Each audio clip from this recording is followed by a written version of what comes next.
To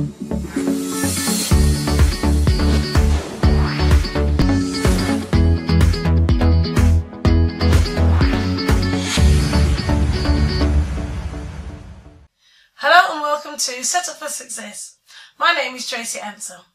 Last week I gave you some homework, which was to try to remember some childhood memories, your first ever memories concerning money, or your first experience concerning money.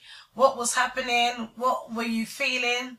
And I also asked you to write down, how do you think that experience or those words or whatever it was that happened, how do you think that that has affected your attitude towards money today? Now, mindset is everything. It's the difference between making you rich or making you poor. You know, the Bible says, as a man thinks in his heart, so is he. So if you're thinking rich, you're going to be rich. And if you're thinking broke, you're going to be broke. So, we want to set our children up for financial success. We want to change the way we think, believe, and behave concerning money, so that we do not pass any of our negative influences on to our children. The Bible also says that a good man leaves an inheritance to his children and his children's children. Therefore, we need to leave enough wealth that not only do we change the trajectory of our children's lives, but also the trajectory of their children's lives also. Sometimes we just don't realize how much of an impact what we say has on our children, or how much it affects our children. I remember when I worked in a particular school and there was a skiing trip organized, and this child had come back with their slip and their parents had agreed for this child to go. Now all the other children in the room started saying, do you know how much that trip costs? That trip is far too expensive. Do you know how many things you could buy with the cost of that trip? And basically these children were just regurgitating everything that their parents had said to them onto this one child whose parents had agreed for him to go. And it was quite sad actually to hear such negative words, the stinking thinking, how people's opinions concerning money, how much it rubs off onto their children. So the purpose of these videos are for us to retrain our brain, for us to renew our mind, for us to change the way we think and act towards money. Especially if our children come to us and ask for a particular thing, we don't want to just get angry and say, do you think I'm made of money? Look how much that thing costs. We need to start thinking about different ways that we can respond to our children that are healthy ways and that will build positive mental pictures in their minds towards money.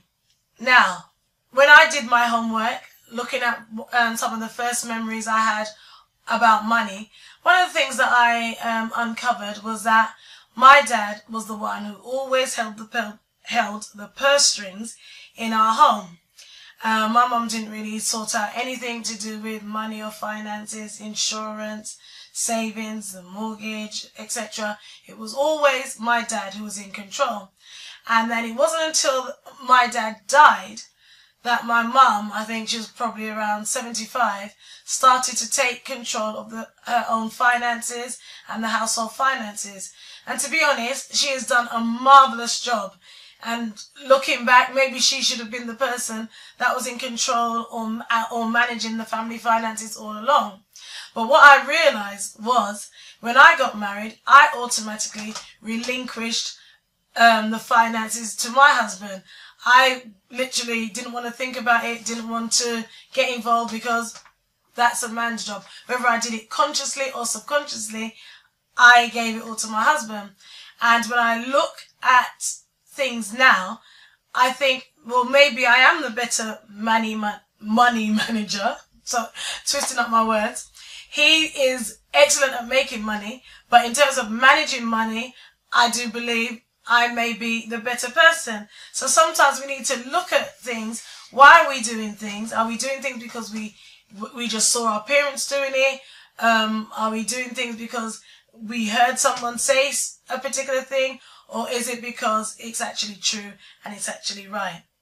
And what I want us to do now is to look at some of the things that we've heard, some of the things that we've said, some of the things that we may subconsciously be thinking or feeling, and look at ways that we can rewire, retrain our brain, renew our mind concerning phrases, concerning money, and also build positive affirmations concerning money. Okay, so let's go through these lists of phrases that we could perhaps rephrase and or say them in a more positive way. So number one, I can't afford it. We could change that to, how can I afford it? Number two, I never have any money. We could change that to, money comes to me frequently and easily. Number three, money is the root of all evil. Well, number one, that's not what the Bible says. The Bible actually says it's the love of money which is the root of all evil. And money is in fact neutral. Money is neither good or bad. It's based on the holder of that money and what they do with it.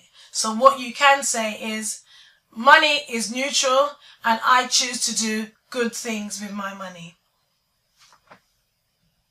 Number four, having a lot of money will make me lose my spiritual life or my love for God. You can rephrase that to, money could never interfere with my relationship and my love for God. Number five, it takes money to make money. You could change that to, great ideas that solve problems makes money. Number six, you have to work hard to be rich. You could change that to, it's the value I add to people's lives that helps me to be rich. Number seven, I'm not really good with money. You can change that to, I am a good money manager. Number eight, what if I get rich and lose it all? You can change it to, I play the money game to win. Number nine, money isn't really that important. You can change that to, money is important to me because it allows me freedom and choice. Final one, number 10, having money causes lots of problems. You can change that to, having money allows me to solve problems, not only in my life, but in the lives of others. So, I hope you can see just how important having a right mindset towards money is. And as usual, I hope you have enjoyed this video. Please remember to like, to share, and to subscribe to my YouTube channel. Please also tap the bell icon underneath so that you'll also receive notifications of any upcoming videos. See you again, and thank you for watching Set Up for Success.